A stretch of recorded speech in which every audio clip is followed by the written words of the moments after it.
Hi, this is Kendra from Pencil and Pigment, and today I wanted to do a side-by-side comparison test of the Leuchtturm papers.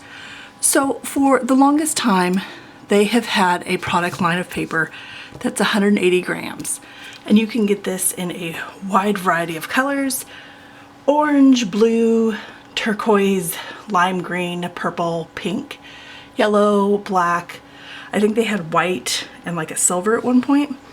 Anyway, they've since discontinued a bunch of their sizes and most of those colors and come out with a completely new sketchbook.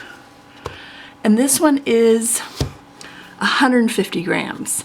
And when I phoned them and asked them, because this is in yellow, black, denim, and like port, which is like a burgundy, I asked them why they went from 180 grams to 150, and they said this was a better quality paper. Now, I have a video where I show the pages, and you can kind of see that maybe one's more textured and one's more smooth. But I wanted to do the same pen test I did for the Midori paper. I wanted to do for this paper side by side. So, the one on the left is the 180 grams, and I have a video as to why papers should only be looked at in grams versus pound for accuracy. So those of us on the Imperial in the United States, we need to switch over. Please check out that video. And the one on the right is 150 grams. So I'm going to go through and explain to you what I did. I did 1 stroke, 3 overlapping, 7 overlapping. I made this as scientific as possible with 27 different inks. Are you ready? So let me get some stuff out of the way and we will go through this. The first one I tested was the Pentel. The second is the Fineliner Graphics. I did the Pigma in BB for third. The blue ink, the fourth, is Pilot. The Faber-Castell Eco is the fifth one. Just a plain 05 black micron.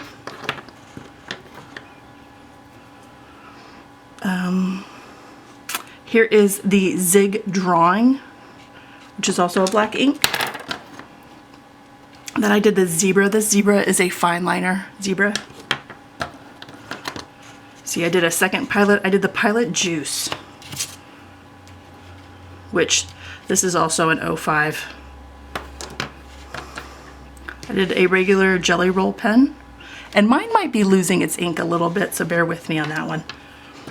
And then I did a Jelly Roll Metallic, and these get weird over time. I think these have like some sort of oil or something in them.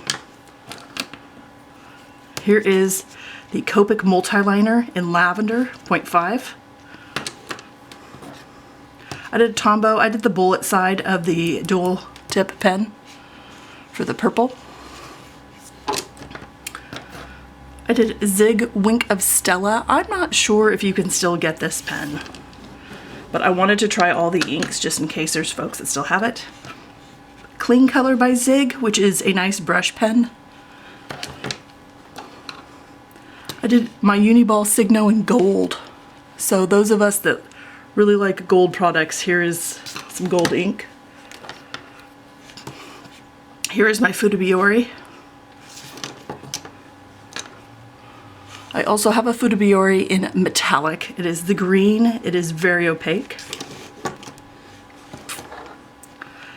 Deco Color Clean. This is the liquid gold right here. This one is very fragrant. If you have a sensitive nose, this may not be for you.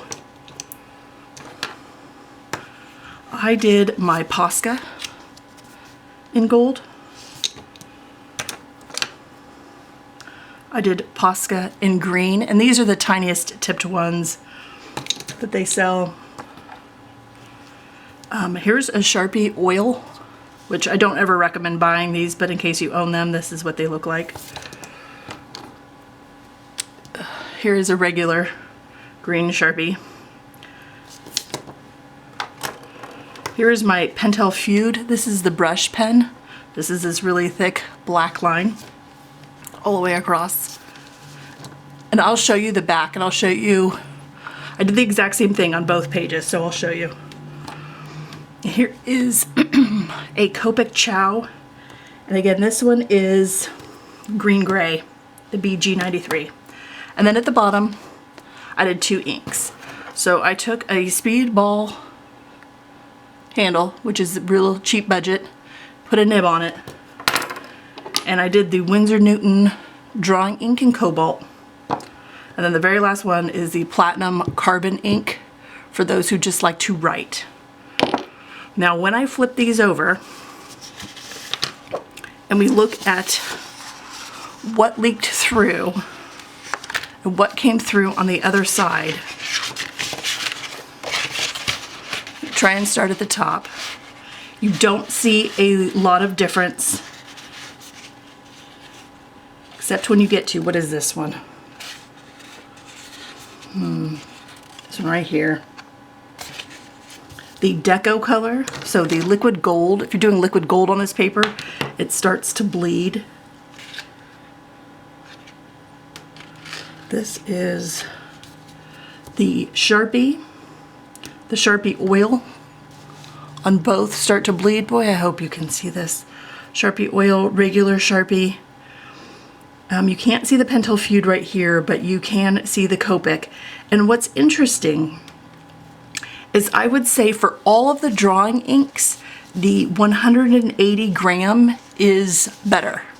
It's thicker, it's better, it just is. However, for the 2 liquid inks, I would say that the bleeding on the 150 gram is much less. So when you look at the bottom, boy, I'm trying to angle this. This is the 180 and this is a 150, and you can't see the carbon, the platinum carbon, as much as you can on the 180. And the Winsor Newton drawing ink, you see it much more on the 180. But all the other inks, you can see the Copic, boy, I'm going the wrong way, aren't I? You can see the Copic actually bleeds more on the 150. All the other inks bleed more on 150, or show more, or have way more ghosting on the 150 than the 180, except for the liquid inks. So I think that's really interesting. Is the 150 gram paper better than the 180 gram paper? I'm not sure. I asked what was the cotton breakdown of each page. Like, is the 180 gram a less percentage of cotton because that makes a difference? And the 150 maybe has more cotton? I'm not sure. They didn't seem to know. So if you do want to purchase either one of these, and I will link all the different products where you can buy the Leuchtturm sketchbooks, not the jot books, not the notebooks, because those papers are way too thin, but they're actual sketchbooks. Because Blick, Amazon, Jet Pens, you can find, I believe, both of them. And give them a try. I mean, other than, I would say, Copic or Sharpie and liquid ink, 7 overlapping strokes, both look great. I mean, there's going to be ghosting, but other than that, it looks pretty good. And when I use ink, I don't tend to use the opposing page anyway, just because I don't want to risk bleeding. But I found this test to be very, very interesting. I hope this helped in some way. Obviously, if you're using these for colored pencil or something like that, nothing shows through at all. I hope you have a wonderful day, and I will talk to you all tomorrow. Bye.